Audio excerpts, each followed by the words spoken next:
Confluence Retreats, yeah. So 5-day programs, two psilocybin journeys, lots and lots of support before and after for what's called prep and integration. So the act of preparing your mind for going inward and having one of these explorations. And then integration is what's the common phrase for how to take what you get out of these 6 to 8 hour psychedelic experiences and turn it into meaningful, lasting change in your life. And that's Huh. where the healing really happens. And we can talk all about that. You So, know what? I think we've just framed this conversation. Let's dive yeah. into that 5 days. But before we do that, just for those of us that aren't fully up to speed with psilocybin and psychedelics, can we go through the Yeah. basics? Let's call it the nuts and bolts. What is psilocybin? My understanding is it magic mushrooms? Is that the same thing? Yeah. So psilocybin is the active ingredient in about, I believe there's about 100 or 115 different strands of mushrooms that have this psychoactive chemical. And that's the primary chemical in magic mushrooms that makes you go on a trip or a journey. Um, you know, our modern world has largely uh, demonized it. And this dates back to the 60s and 70s, the war on drugs, which Mm. is like at this point pretty well documented as an attempt to suppress political movements inside the US. If we go kind of expand our worldview and go farther back, psilocybin or psychedelic mushrooms have been used for many thousands of years by different indigenous cultures across the world in what they call ceremonial settings, essentially sitting in a circle in the dark, having curated experiences by healers or shamans. And these are rituals that took place over thousands of years. And it's really only this very modern sliver of time that we've gone from, we demonize them. And now we're through science and medical research, we're starting to open back up again to using them for the high potential they have. So just to like kind of go through a brief modern history of some of the research that's showing all the promise and getting all the media attention is they're showing psilocybin as a tool for treatment resistant depression. So where things like antidepressants generally have a 30% effectiveness rate, one third of people tend to get better, one third of people have no effect, one third of people tend to get worse. They're showing that a single guided psilocybin journey will take someone who's treatment resistant depression, which means that they've tried multiple treatments and failed, Mm. to be in remission for 6 months or longer of having any depressive symptoms.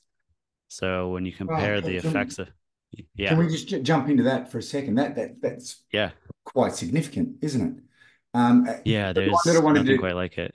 yeah. So the part of that statement is that I want to jump into guided. When you say guided, so I'm assuming Andrew. Let's put myself into the role. I've had treatment Yeah. resistant depression.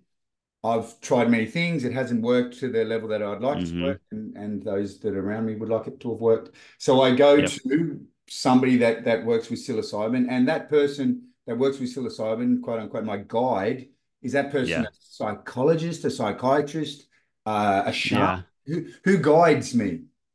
Yeah. Well, the answer to that question probably depends on where you go because there Okay. is not a clear consensus in the world of what are the qualifications that make someone qualified to guide, or other words that are used are sit with or hold space for people. Yeah. If you're in a clinical trial, it's very likely to be a therapist or a psychotherapist or a psychologist that's involved. If you go into, more, I'd say like unconventional settings in the modern context, like you go to a retreat in Jamaica or you go to work with shamans in Mexico, um, they don't necessarily have the Western credentials that, a lot of people would feel safer working under. And then here in Oregon, they have a pretty interesting, it's probably the most controversial part of the Oregon law is that the only requirements to have your license to sit with people is about a 150-hour training program and taking a state test. And so I'd say like outside of like the specifics of who's that qualified person, to set a little more context, is like the way that these experiences are happening are quite different by the way that I would say 99% of people in the world are still experiencing things like magic mushrooms. Is, most people will be at a music festival or a concert, or they'll do it with their buddies and they'll go camping.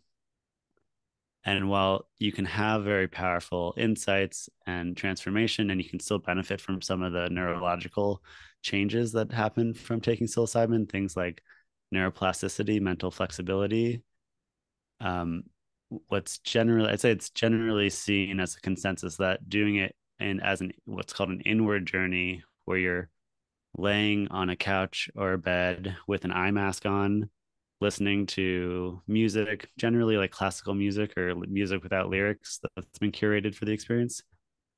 When you're kind of set in that intention and you're just going inward with your subconscious and your thoughts of your subconscious, and you're not out in the woods or laughing with your friends or having a listening to music, like that's when the most therapeutic outcomes tend to occur for things like depression or addiction or OCD, or anxiety. These are all things that are being studied in clinical research with similar efficacy rates as the depression study I mentioned.